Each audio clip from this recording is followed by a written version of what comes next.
I thought Ambazonia would take this chaos in La Republique to have their They're independence. Yeah, you know. Ambazonia is not really care. They're taking a break now. They're like, let the Republic people do what they want to do. If I'm understand him correctly. Um, yeah, I think the people of Norway and South are like, the lockdown doesn't concern us. Yeah. Which is strange because if you say you were defrauded of Northwest and Southwest, you would think the lockdown is supposed to be implemented by the people who supported you. But the denial of the North and Southwest to follow through with the lockdown tells me one, they are tired from all the lockdowns that have been happening for over the years. They're Right. exhausted. They don't care anymore.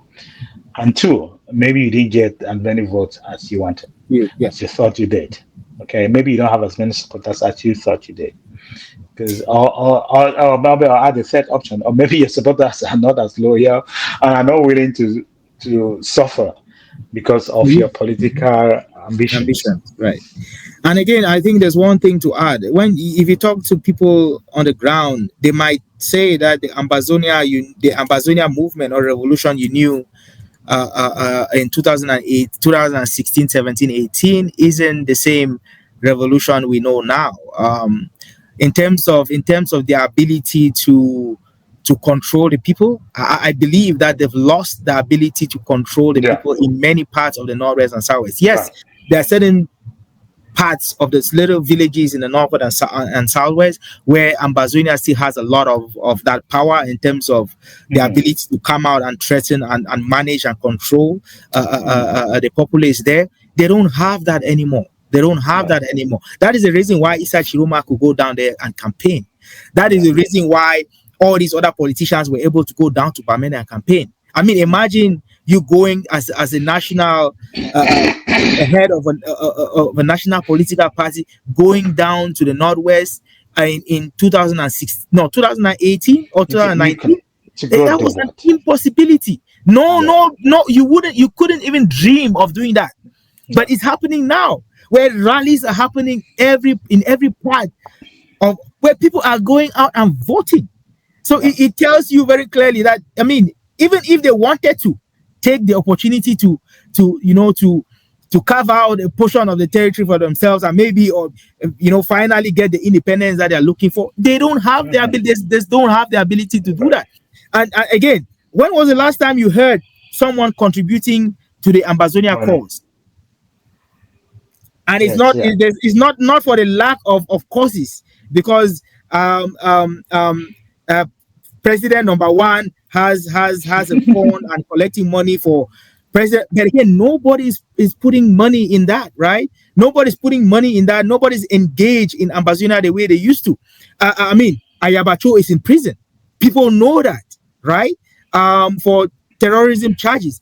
Eric Tato is in prison for multiple different reasons. yeah, You have a list of these Ambazonia leaders who are either in prison or are being investigated. Even Chris Anu, who comes out online and talks every day, he states it very clearly that he too is under investigation. He knows. yeah, It's just a matter of time. So at the end of the day, the leadership of Ambazonia is shattered. Everyone now is fighting for themselves because Ayabacho now needs to find a way to get out of prison. If right. Ayabacho has money, he's needing that money to pay lawyers and to Yeah, to go through the court process. So maybe eventually he's not going to be sending money down to Cameroon to his boys in the bush to buy weapons or to buy ammunition to fight. yeah, So their priorities are shifting very significantly. yeah, yeah, It's less of Ambazonia and more of their survival, I think. yeah, So if you talk to people who are honest, who have observed the trend in this Ambazonia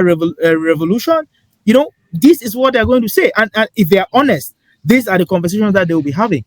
Ambazonia that we know is not the no, same thing no, today. no, It is no. clearly not the same thing. And again, clearly this would have been a good opportunity to establish their authority over these two regions. This would have been the perfect opportunity. Issa Chiroma could have been doing his thing up there, and they could have been doing their thing down here. Well, Because at the end of the day, the military can only stretch to. yeah, to a certain It's extent, yeah. not elastic. They can only stretch to a certain extent. Would they be fighting here? You think if they needed if they were put in a position where they had to move troops to a certain, you think they would leave troops in the northwest? They would rather lose Yeah, the northwest and the southwest yeah, than lose yeah, littoral or lose the yeah, east or lose the north, yeah, right? So clearly a situation where they could have taken yeah. advantage, but again, they are not where they Yeah, yeah. were a couple of years back. Right. Again, just wanted Because to put that out. the government has learned lessons, the population has learned lessons.